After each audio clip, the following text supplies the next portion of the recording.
Yet serene and imperial, seemingly immune to defeat or disbelief, the great figures stare across the centuries, mute reminders they help make us what we are.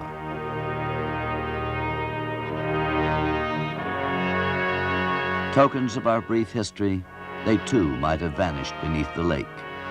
Instead, around an arching buttress, a great mound of stone was built to provide a new and secure site for the colossal statues and their adjoining sanctuaries.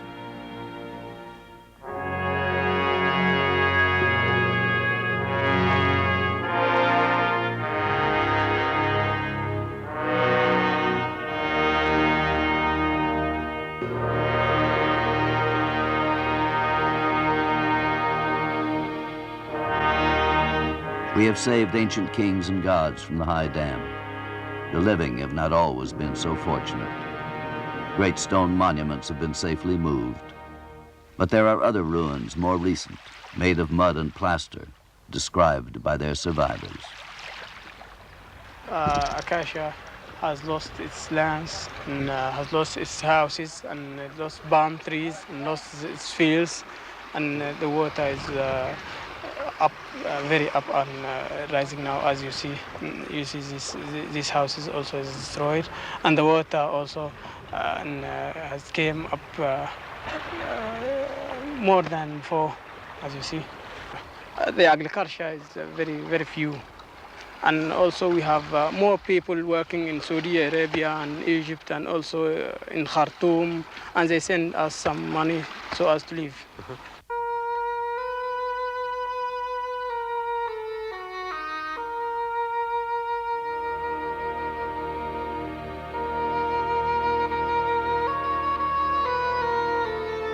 The ancients believed the Nile came from the land of the ghosts.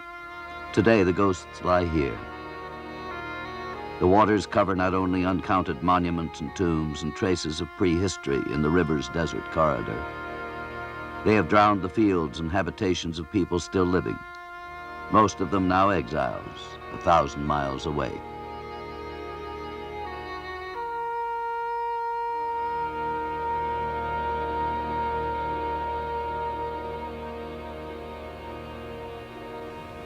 Near the site of Wadi Halfa, a former town commissioner talks of the one-time river port and desert center. This was old Halfa?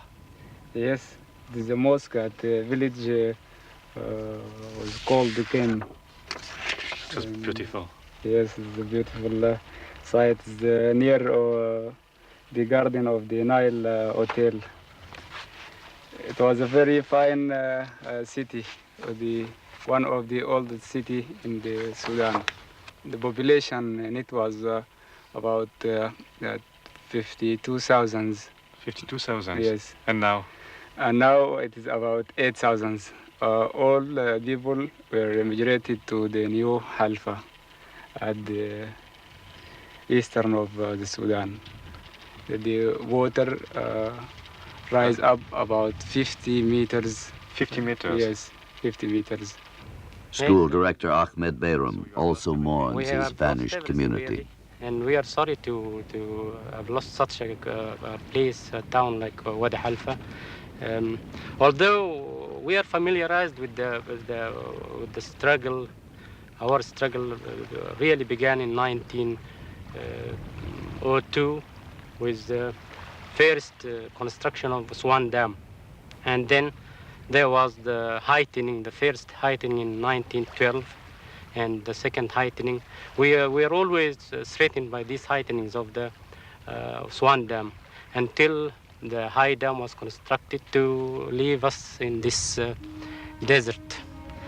In this way, we have lost everything, and all the people were really shocked, and they struggled to leave. They were really crying and weeping when they left their country, although they are still in the Sudan, but they were much familiarized with this place, and it was really a shock to leave this place to New Halfa. And we have prepared to reconstruct Halfa on the shore of the lake here. It was a very sad scene, And we were very shocked to see that all the gardens, all the houses, all the buildings, even the graves of our deads were all submerged bit by bit until they left us in this state as we see now. Yet from this harsh land, many have refused exile. Stubborn and baffled, stranded almost within sight of their former doorways, they cling in mute loyalty to a place suddenly become strange and alien. Today they are trying to begin again. Born to a desert without rain, they are becoming fishermen.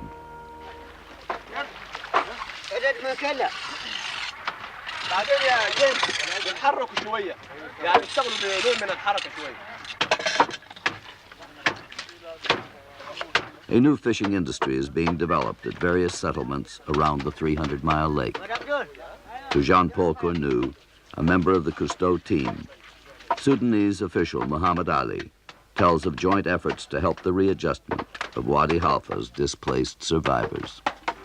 The population here, some of them who refused to leave the place and they stayed here in their place, and they have no work to do but to fish. But unfortunately, they have no the experience to fish because at that time there was no fish here, and most of them, many of them, and the majority, they don't know how to fish. So when we came here to utilize the fisheries resources in the place, we have to train the people, and we have also to have to encourage them to come to the lake and fish and make money out of this. And for this, we contact our friends in the Chinese People's Republic of China to assist. Yeah? People's Republic of China. Yes, you see Mr. Ko is with me here. They're offering us assistance under certain loan or agreement between the two governments, the Sudanese government and the Chinese government. So you are the expert here and you are training the Sudanese people to fish. Yes. Just now, our Sudanese friend have said what I want to say. And how many fish do you expect to fish every day? Every when day. The industry will be completed? When the factory is completed, we plan to produce 5 tons of fish every day. Marked by the monument to Soviet aid, the Aswan High Dam remains the pivotal structure in Egypt, central to the nation's hopes. 4,500 years ago, Aswan itself was a frontier trading center and fortress, guarding Egypt's southern approaches. Today it is again a frontier town, Egypt's face to the future. Source of more power than Egypt can yet readily use, peopled by a growing percentage of skilled technicians, site of new factories and well-supplied marketplaces, Aswan City is a symbol of prosperous modernity. It is here that a score of agencies are trying to assemble a coherent plan for the balanced development of Lake Nasser's commercial and recreational resources.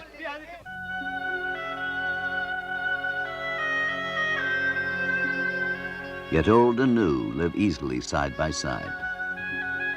Within sight of the high dam, much of the life remains unchanged. Women still carry water jars upon their heads with regal grace, or wash the family's garments in the river's flow.